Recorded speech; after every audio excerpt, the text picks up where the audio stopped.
Hey everybody, this is Muffin with the Daily Biker Podcast. Just here to let y'all know the opinions and ideas expressed in this show are those of the hosts and their guests, not to be confused with their partners and sponsors. Now, let's get it on. Hey guys, this is Sean from the Bikes and Beards YouTube channel, and you guys are listening to the Daily Biker Podcast. You're gonna love it. Well, yeah. You know, when you get to a certain point in your life, you just have to accept that other people are above you. Yeah, that's true. You're not as good as you think you are. So sad. I'm as good as I once was. I don't think he is. No. Anyways. Moving on. Hey everybody, welcome back to the Daily Biker Podcast. My name is Marcus and I'm your clueless leader. Today we're going to go on a learning journey. I have Daniel. Hey there. And I have Miss Muffin. Hey, y'all. And we are sitting in Studio L. The L. The L stands for loft. Loft or lounge, whatever you want to call it. Do you call this the loft? It's basically a bedroom, living room. This is the O or L for living room? Yeah, we can go for a living room. It's our second living room. I think this is actually more your primary living room. Yes. Probably. We don't use downstairs is for entertaining, upstairs is for me and Stephanie. So, so Stephanie's not here, so we're taking full advantage of everything. Yes, typically she's asleep in the Yeah. studio. L. No, BR, studio bedroom. Oh, Yeah. Studio BR. BR. Studio BRDM. So, no. So, anything interesting happened with you lately, Daniel? Unfortunately, I really haven't had anything interesting. Well, fortunately or unfortunately, I haven't had anything interesting happen to me. Anything interesting happened with you lately, Muffin? No. So sorry. So has anything interesting happened with you, Marcus? I got to meet somebody yesterday. You don't even know this. No, I don't know. Who did you get to go meet? I didn't go meet. They came to me. Oh, that's exciting. I would. Like specifically, Yeah. I know what you're specifically talking to meet you, or just came to the dealership. No. So,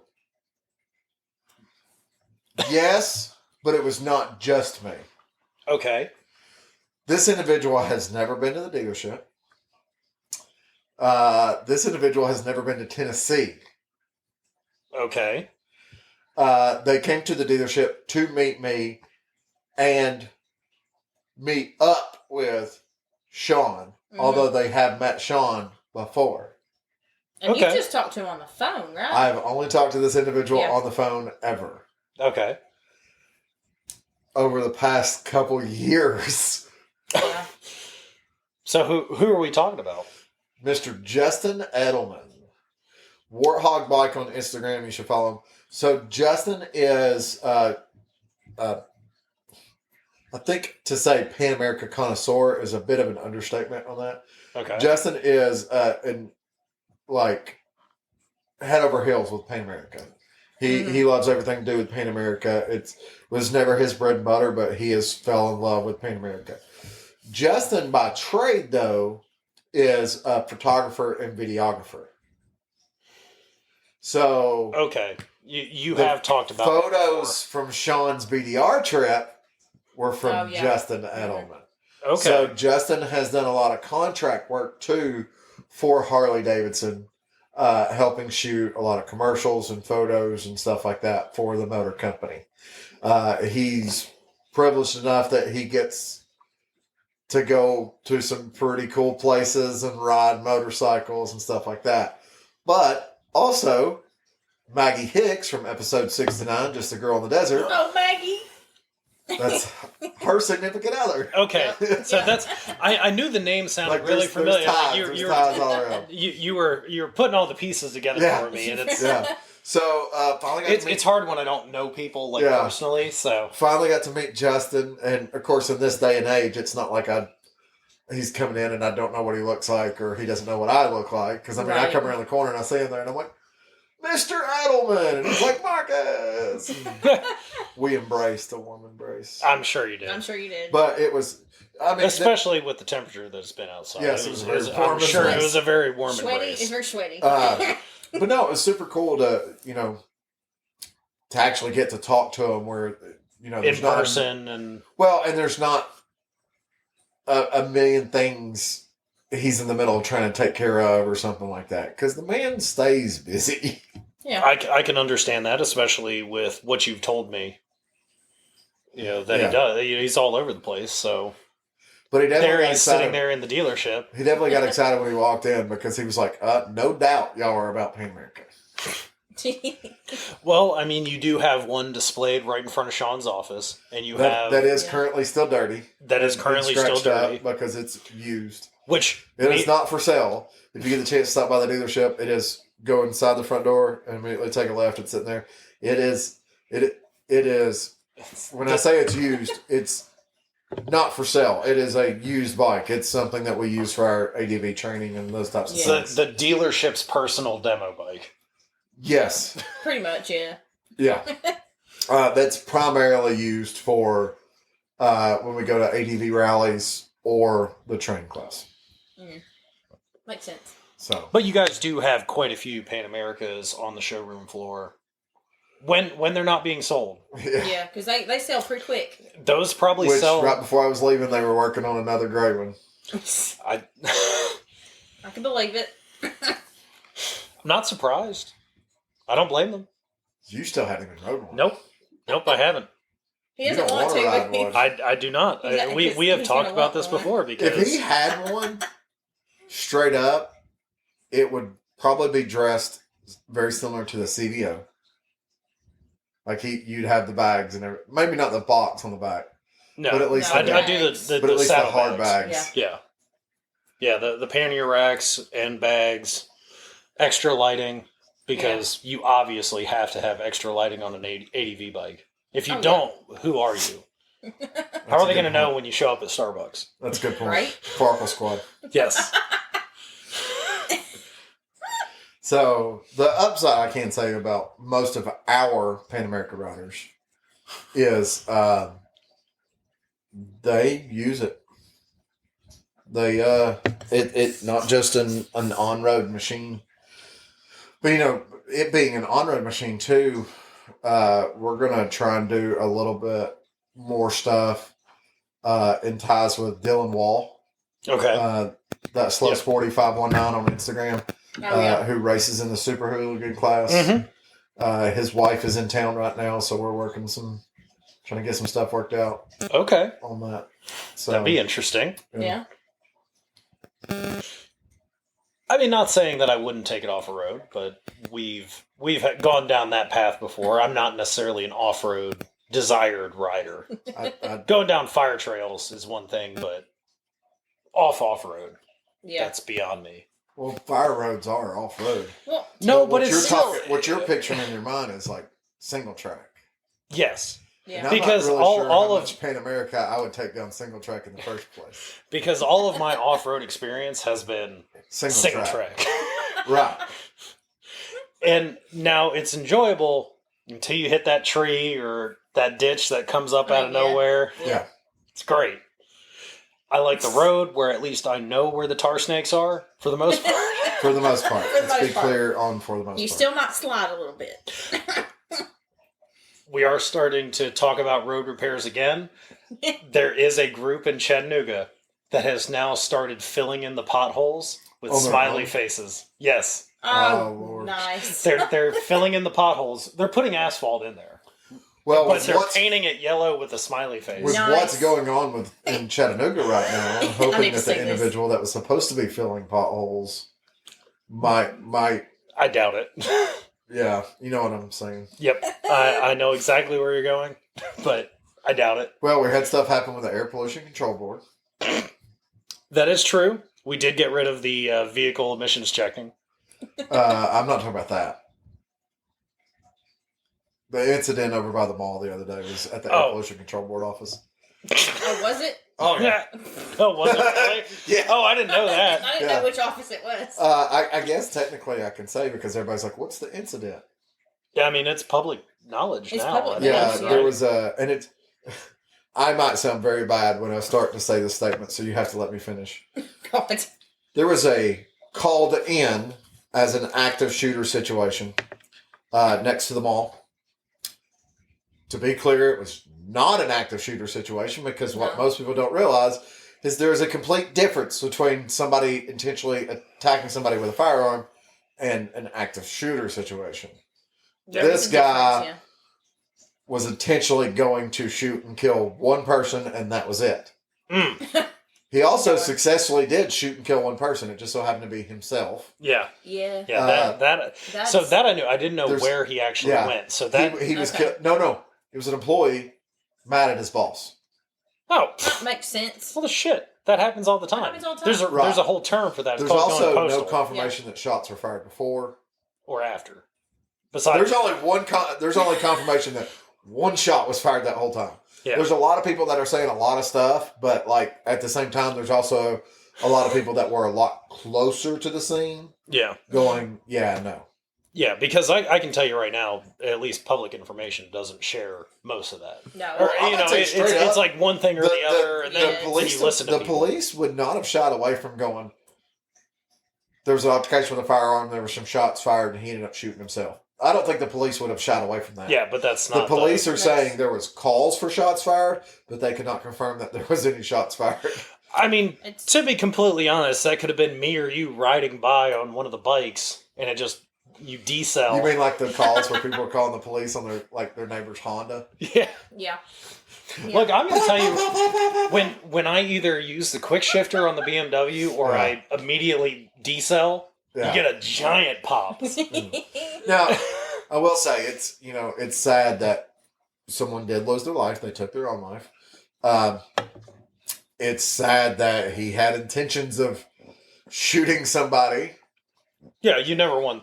No, you never want that in any way, shape, form, or fashion. Maybe if he rode motorcycles, he wouldn't have that problem. Maybe. He would have had some enjoyment in his life. That's probably true. Yeah. So moral of the story, ride motorcycles. Speaking of that, Big John at the shop is getting back, starting to ride motorcycles more. He was talking to us today about the July dealer ride, which for anybody listening to this, July 20th. We're going to ride from the dealership to Blood Mountain. And we're hoping that it's going to be a better ride this year. Hopefully the weather is It will be warmer than it was last time. Yes, it's going to be a lot warmer. And I don't think there'll be leads on the road this time. I also don't think there'll be fog on the mountain. Probably not. Can we call that my birthday ride? Muffin's birthday ride. I mean, for all intents and purposes of the podcast, it's Muffin's birthday ride. Absolutely. So come ride with us. Are you going to go on this dealer ride? Yes. Look, I've been just on the last one because you didn't go. I've been just as bad as you've been. She's like, Daniel's not going. I was like, Daniel, Stephanie are going. I'm not going. Look, unfortunately, I do have a job that gets in the way every now and then. Just like Marcus having to work Sundays every now and then. Right. I have to work Saturdays. Hopefully that'll be remedied soon. So... Yeah, unfortunately, my job has been hit or miss this year, so I unfortunately get to miss a few rides, or had missed a few rides. It happens. I plan on going to the rest of them. I'm really disappointed I didn't go to the Space Center. It was fun. I really wanted to go. It was fun. We had a good time. Ty put me... Well, first of all, Ty had me pop up in the beginning of his video. That was hilarious. That was quite entertaining. Yeah. And then Ty made sure to leave in there where I mentioned everybody in the state of Alabama just refers to the SR-71 as the crazy flying machine. Depends on what parts of Alabama you fly over. Meaning the state of Alabama. You're probably right. State of Alabama? So, what do they... Someone referred to that the other day. They hunt, like, the Space Center. They call it, like, rednecks with rockets or something like that. Rednecks with rockets. So, I was like, that's pretty funny. That's great. Yeah. NASA made a mistake putting the Space Center right there in Huntsville, Alabama. Yeah. Like, all the smartest people in Alabama live in Huntsville. Yeah. And work there. The entire rest of Alabama is Alabama. And we can say that. I can 100% say that because I have family from Alabama. That is true. I can say that by association of Marcus. There you go.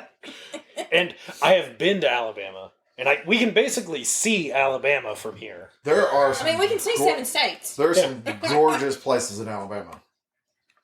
But the people in Alabama aren't smart enough on how to repave I-59. Oh, God. Look, you know what? That is an important thing that we need to get done. Honestly, we need to use this podcast for repaving. That's every episode. We need to come out with a new road that needs to be repaved and just... Road maintenance. One of the most beautiful racetracks in the world... I-59? Is in Alabama. That's true. That is true. That is true. And for you NASCAR fans, it is not Talladega. Nope. So sorry. Nope. It Barber. is Barber. And that is a private track. That is a 100% private track. Not paid for by the state of Alabama. Correct. That's why it's probably paved well. That's why it's so pretty. Paid for by a rich guy that sells milk. Yeah. Yeah, that's true, actually. But if you want a second good track out there, Little Talladega. I was going to say Little Talladega. It's a little bit closer to I-59, but still pretty good. And when you go to Barber, there's a Buc-ee's right there. Yes. There is, yes. Yes, there absolutely is. And Milo's is just over the hill. Yeah. You can get some tea. Yeah. Yeah, the tea is good. That's the only good thing The mileage they have tea is is good. the tea. Okay. So, moral of the story, buy a motorcycle, go travel around, experience the really crappy roads, and then you can complain with us. Yes. Yeah. Then we might be able to get something done. Yeah. Everybody that lives in Chattanooga. Let's not talk Everybody about that lives in Chattanooga interstates. or within 50 miles. No, there's nothing wrong with driving on our interstates. The problem is the traffic. Yeah. Everybody that lives within 50 miles of Chattanooga will tell you I-59 is the worst road in the world. There could be nobody on it, and you still don't want to drive down I-59. Yep. Yep. Absolutely. I-59 is the only place where people choose to use the back road versus the interstate. Because it's faster and more comfortable. It's smoother. Yes. And it's horrible. Yeah. Because remember when we got oh my down God. by Fort Payne? It was every 100 yards. The was buckled. Well, it was that one little town that we went through that it felt like they had little traffic humps every 100 yards. Yes. Yeah. And they were not calm traffic humps. No. They were aggressive Yes. traffic humps. I was like, oh, that hurt. So that if hurt. you live in the Chattanooga area and feel like writing our mayor about the traffic conditions, road conditions, I feel like you should, because I have definitely done it. I'm sure a lot of people have. And a lot of motorcyclists and automotive enthusiasts would appreciate if you wrote them to fix the potholes. Yes. And if you really want to do something when the election happens. Yes. That too. Because I'm going to tell you what roads are taken care of right now. Ringgold Road. And that is even in the city of Chattanooga. You are correct, sir. You are correct. Which I wonder why. Not even going there. Not even going there. But I bet a Pan America could handle those bumps pretty good. Oh, I'm sure. Oh, I'm sure it could. I know the BMW does. Yeah. Well, you're going over so fast. Yeah. You don't even feel the bumps. BMW goes down to I-59 going, 9! Deep. 9! Oh, God. No, that's me hitting the speed bump coming off of 153 onto 75. Oh, God. Yeah. I just got assaulted, is what Just got happened. assaulted. I always worry about that bump whenever I come through there. Because I'm like, I know I'm going to feel like the wiggle or whatever. Yeah. And when you're doing triple digits, that bump is really bad. It's really bad. There are some times where I've forgotten about it before and didn't expect where it was. Like, oh, Well, the I guess I already problem hit it. is there's actually two. Yes. There's the bump, and then when the bridge stops. And then there's like that slight one Yes. right after Yeah. it. Yes. My butt has come off the seat on that before. And at that point, there is not a bike out there that's going to take care of that for you. Nope. No, you just gotta let it happen. Maybe the XR doing 45 miles an hour on the interstate. And the upside about it is, if something happens on that bump on the XR, you won't be able to hear. Yeah. And if you scream loud enough, people still aren't going to hear you. Mm-mm. Because big gun. Big gun. Look, there is no stock exhaust in my garage except for the KTM. Oh, You know what that big gun reminds me of? What? The mufflers that people put on their race quads. Yes, it really does. It is obnoxiously loud, isn't it? Like, for no purpose at all. No.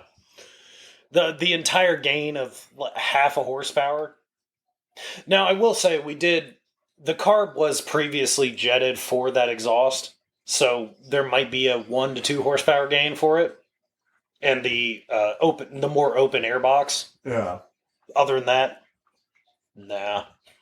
That's a noise. That's a noise machine. It's fine. But then again, they're all pretty much noise machines. That's Mine's true. not. That's true. No. Yeah. Yes, okay. Marcus. Yours is not. Yeah.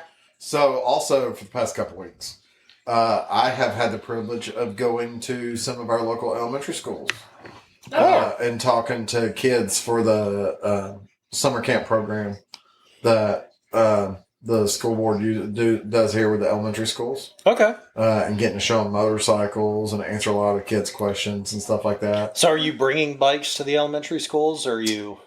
I was taking my bike, Oh, okay. riding over there. But the kids would come outside, they'd see the bike. Like, don't touch, it's hot. Yeah, pretty much. But, answer the kids' questions. Okay. And the kids were getting really excited about bikes and stuff like that. So it's super, super cool. Well, that's something that I know we've touched on it a few times, talking about the next generation of motorcycle riders. Yeah. Yeah. And I feel like, unfortunately, there's not really a brightness at the end of that.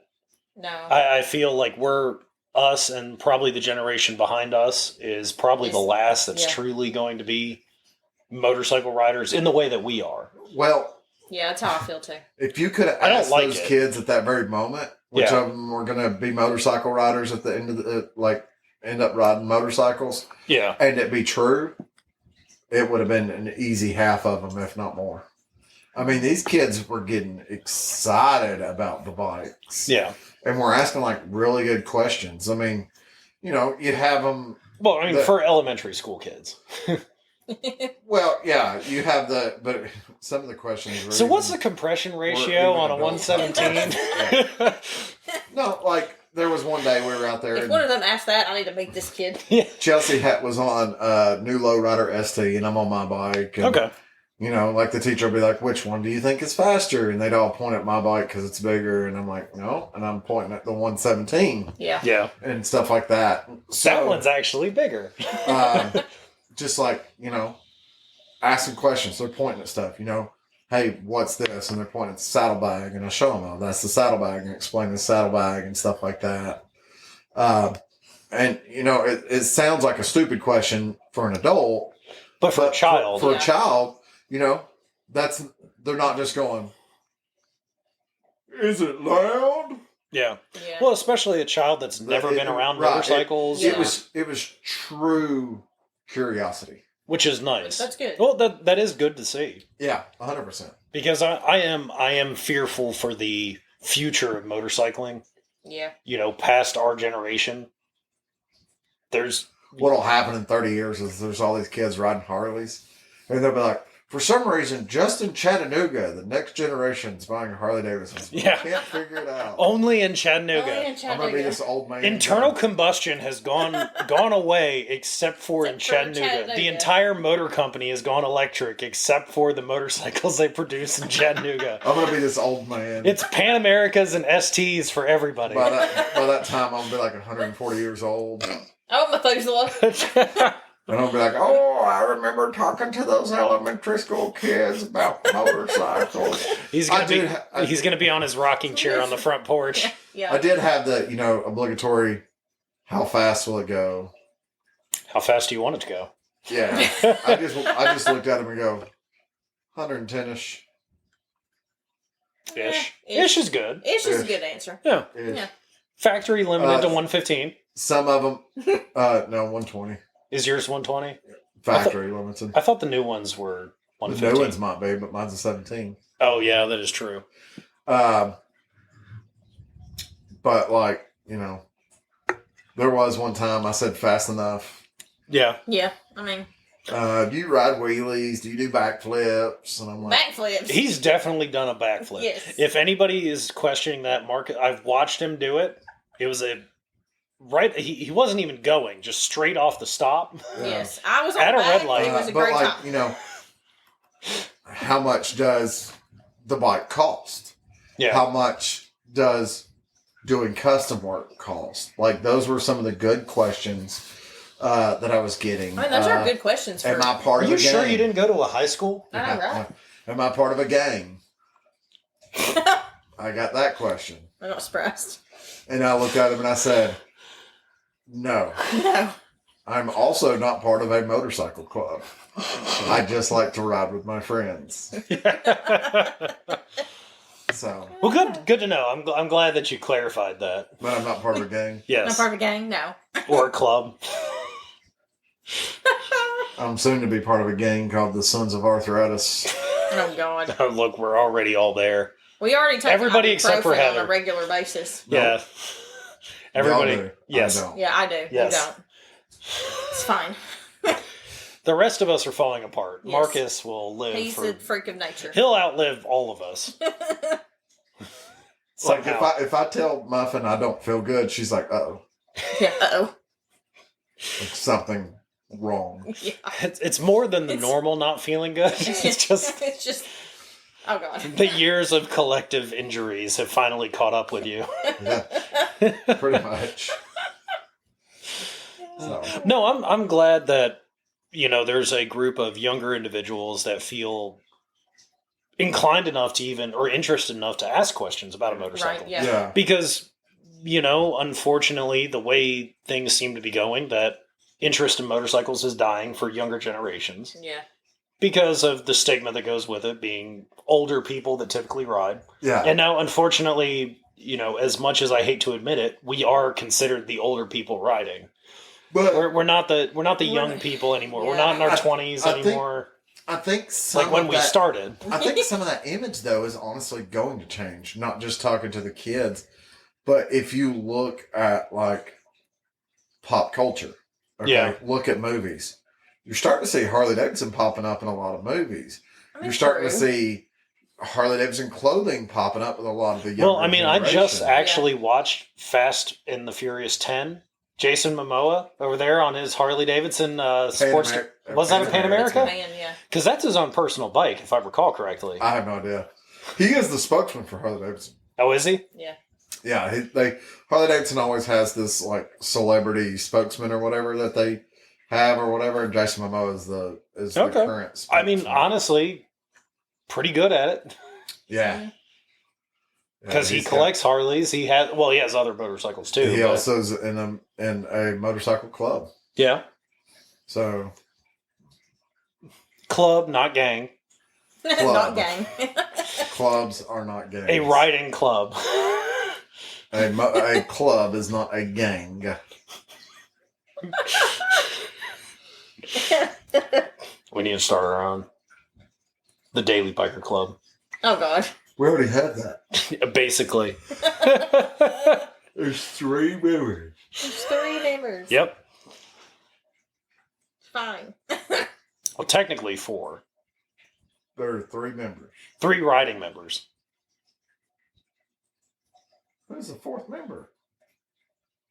I'm assuming you're including Heather and Stephanie. I forgot about your wife. Okay. She's Well- not going to listen to this. No, she's never going to listen to She this. doesn't listen, but But she still. does ride. Yeah, she does ride. She has her own Yeah, but do you motorcycle. consider her part of the podcast? On occasion, when she shows up, when she feels so inclined to deal with us. Well, at that point in time, would TV part of the gang? Probably. Yeah. So would Keith. Would Keith? Yeah. So we have a very big gang club.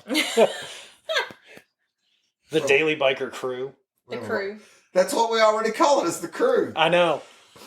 Half the episodes are the crew sits down to talk about something. Yeah. I mean, Do I need to label this one the gang? I think you should. Yeah. The gang. But see, anybody that cuts off midway through will never hear it and understand what it means. Why? It's true. Oh, and Keith is moving to Tellico. Mm-hmm. Yep. And he has his bike back. And he got his bike back today. Good. Good. I won't physically say what his license plate means, but just so y'all know, his license plate is BDNRG. So y'all write that down. BD, or B, wait, not BD, sorry, BGDNRG. So y'all write that down and y'all tell me what y'all think it means. You can send me a text or whatever, and I'll tell you if you're correct or not. It's amazing what we can get on license plates in the state of Tennessee. Right? That's not a Tennessee license plate. Is it not a Tennessee plate? No, I think it's a Texas plate. Ah. Oh, that would make sense. Hopefully he can get that transferred. He's trying to figure out how to do it. We talked about that when we were in Atlanta. Oh, did you? Yeah. Because like I talked to Ty about doing license plate on both of his bikes. Yeah. Do TYTN1 and TYTN2. Yeah. On the two bikes. Good one. Yeah. So. I don't think they have enough numbers for all the bikes that I have. I'd run into somebody else's license plate at some point. Just give me a random number. Random number. It's okay. As long as it has nines. Get 0, 0, 0, 0, 0, 1. And then get 0, 0, 0. We get the drift here. 0. What am I going to say? Just put a 2 on the end. Mother! Hey everybody, this is Sean at White Lightning Harley Davidson. I want to thank you for listening to the Daily Biker Podcast. You can reach the podcast on Facebook or Instagram at The Daily Biker, or you can email the podcast at thedailybiker@gmail.com. Be sure to keep an eye on White Lightning Harley Davidson's social media pages for the most up-to-date information on all our events and where you can find the boys.